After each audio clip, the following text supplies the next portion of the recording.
Halo guys, dalam beberapa tahun terakhir, arah modernisasi kekuatan udara Indonesia menunjukkan dinamika yang sangat signifikan. Transformasi yang dilakukan TNI Angkatan Udara bukan sekedar wacana, melainkan langkah nyata menuju fase baru pertahanan nasional. Sejumlah pesawat tempur telah resmi dipesan, sebagian masih dalam tahap negosiasi, dan lainnya berada dalam status kajian strategis. Pada kesempatan kali ini, kita akan membahas 6 pesawat tempur yang menjadi pusat perhatian dalam proses modernisasi tersebut. Mulai dari jet generasi 4+, 4,5, hingga generasi kelima dengan teknologi mutakhir. Semuanya memiliki cerita dan status yang berbeda. Namun sebelum kita lanjut, pastikan Anda telah menekan tombol subscribe dan aktifkan lonceng notifikasinya, agar tidak ketinggalan informasi terbaru dari Indo Today.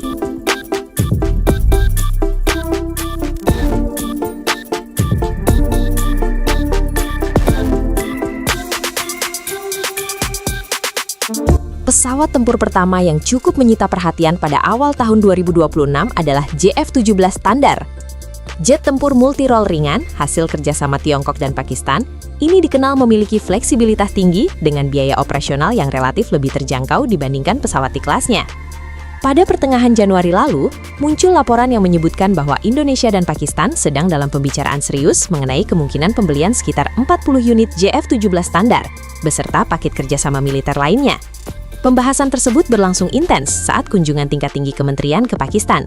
Salah satu agenda utama adalah rencana akuisisi jet ini untuk memperkuat armada ringan TNI Angkatan Udara. Pesawat ini menarik perhatian karena efektivitasnya yang sering diklaim dalam berbagai misi regional. Namun demikian, hingga saat ini belum ada kontrak resmi yang ditandatangani.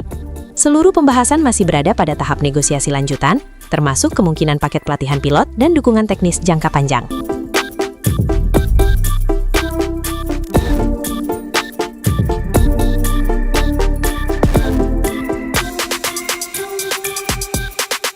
Kita beralih ke Rusia dengan Sukhoi Su-35. Pesawat tempur generasi 4+ ini sebenarnya telah lama masuk daftar kandidat utama pengganti alutsista lama TNI AU.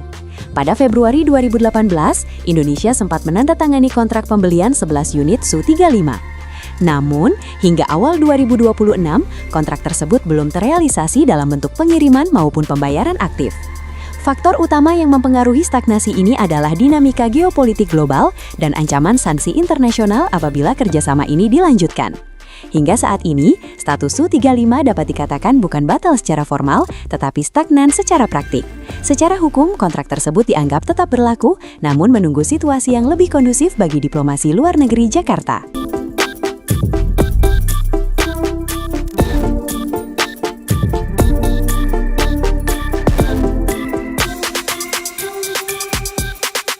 Selanjutnya adalah Chengdu J-10 dari Tiongkok. Pemerintah Indonesia melalui Kementerian Pertahanan tengah menganalisis kemungkinan pengadaan jet tempur generasi 4,5 Huey sebagai bagian dari diversifikasi armada udara nasional. Pernyataan mengenai kehadiran pesawat generasi 4,5 yang akan segera terbang di Jakarta sempat memicu spekulasi luas. Beberapa laporan menyebut angka sekitar 42 unit sebagai wacana awal. Namun, hingga detik ini, belum ada detail resmi mengenai kontrak maupun jadwal pengiriman. Prosesnya masih dalam tahap kajian menyeluruh, mencakup evaluasi teknis, integrasi sistem, logistik, serta pertimbangan politik luar negeri yang sangat hati-hati.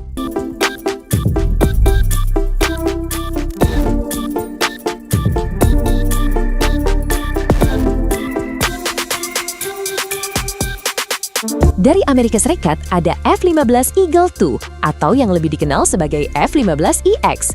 Pada Agustus 2023, Indonesia dan Boeing menandatangani nota kesepahaman atau MOU untuk pembelian 24 unit jet kelas berat ini yang apabila terrealisasi akan dikenal sebagai F-15IDN. MOU tersebut menjadi sinyal komitmen awal yang sangat kuat. Namun, hingga awal 2026, nota kesepahaman tersebut belum meningkat menjadi kontrak final yang mengikat secara hukum. Belum ada jadwal pengiriman resmi karena pemerintah masih melakukan kajian mendalam terkait skema anggaran dan negosiasi harga.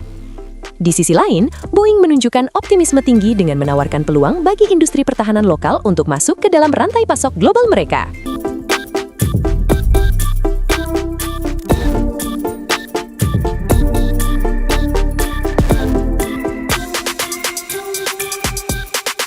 Kisah KF-21 Boramae terbilang cukup panjang dan penuh dinamika. Pesawat berdesain semi-siluman ini dikembangkan bersama oleh Korea Selatan dan Indonesia sejak tahun 2010.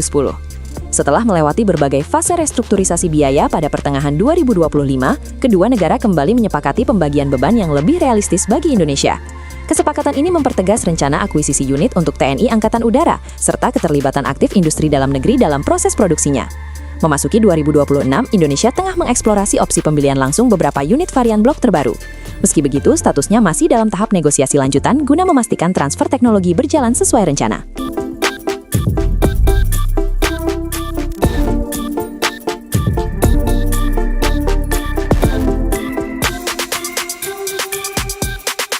Terakhir, ada Taycan dari Turki, pesawat tempur generasi kelima dengan desain futuristik.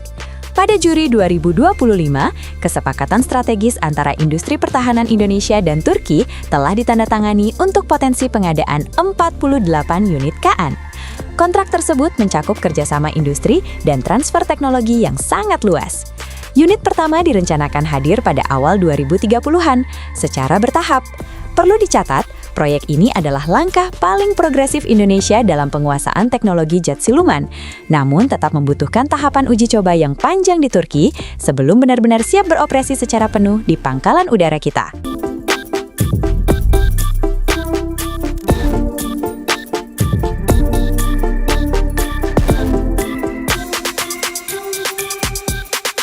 Dari 6 pesawat tempur yang kita bahas, terlihat jelas bahwa modernisasi TNI Angkatan Udara sedang berada dalam fase yang sangat dinamis.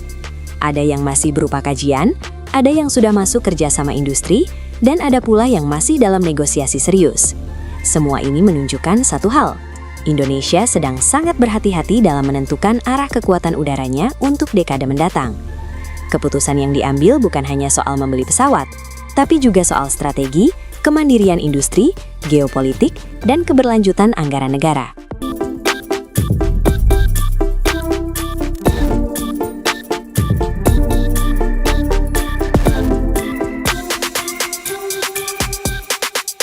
Kita tentu akan terus memantau perkembangan setiap program ini.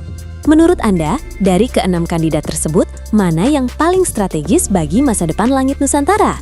Silahkan tulis pendapat Anda di kolom komentar. Jangan lupa, terus dukung kami dengan cara subscribe dan share video ini. Sampai jumpa di pembahasan berikutnya.